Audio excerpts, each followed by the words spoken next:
Hey guys, we're here at New York Comic Con with three crucial members of the following cast. Kevin, your character has gone through so much tragedy, so much loss.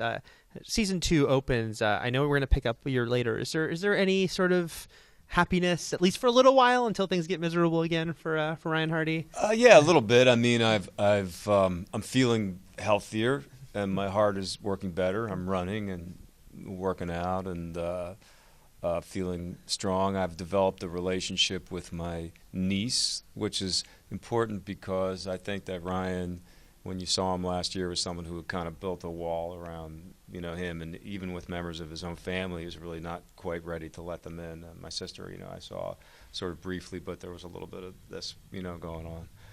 And so that's good, and I've stopped drinking, and I'm teaching, which is something that I find, satisfying. So I'm in a better place. So at least we know he's had some good time before everything goes to hell again. Yeah, yeah. And I meet this beautiful woman, and it's clear that she kind of knocks me out. Well, let's talk about that. Connie, you can talk about your character, and of course, this is the following, so at least everyone's going to be suspicious of you. So, what can you say about her when we meet you?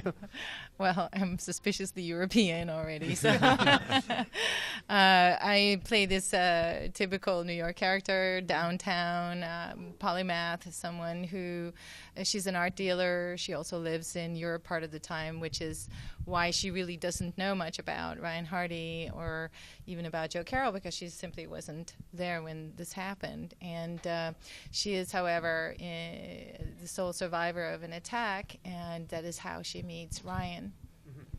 And so they obviously have something in common there with that would connect them. That's right. And I think also, for some reason, they also just, I think, are attracted to each other. And then the story kind of goes from there. Now, Shawn, for your character, last season, I don't know if I want to call him idealistic, but he certainly, he was so he went through a lot by the end that would maybe darken him, or he'd seen some things and gone through some things. How is he doing when we pick up with him? Mike's in a rough spot, I think in comparison to where Ryan was, Mike was that on the other opposite spectrum of that. He, whether he was idealistic or not, he certainly was a little more upbeat and a little more naive to perhaps the situation. And yeah, when we pick up with Mike, he is in a pretty rough spot. I think what we've been talking a lot about today is that Mike's journey and experience is sort of mirroring what's happened to Ryan. And so, for the audience, I think it's as if we're watching what happened to Ryan happen to Mike in a certain extent. And so I think the real interest in that and the drama is, trying to figure out how far Mike will fall and whether Mike can pull himself out of it, or whether Ryan can help him, stop that descent into the rabbit hole. And it's kind of an interesting start to the second season. I know you guys have to keep your secrets about what exactly is going to happen, but I'm assuming it won't just all be okay for things. There'll be there, and obviously we know Emma's out there. Joe Carroll's status a little more uncertain. Can you say maybe though what maybe brings Ryan back into the fold of some sort of investigation as the season begins? Well, there is this murder that happens at the incident on a subway. There's an attack, and I see it, and it just kind of rings some bells for me. And I end up, kind of sticking my nose back in there. There's a real push-pull kind of thing that's happening with the guy, And the truth is that he's trying to get past this relationship with Joe and trying to move on past it. But the guy, killed the woman that I loved. Yeah. So to get him completely out of my head is a really tough job. Mm-hmm.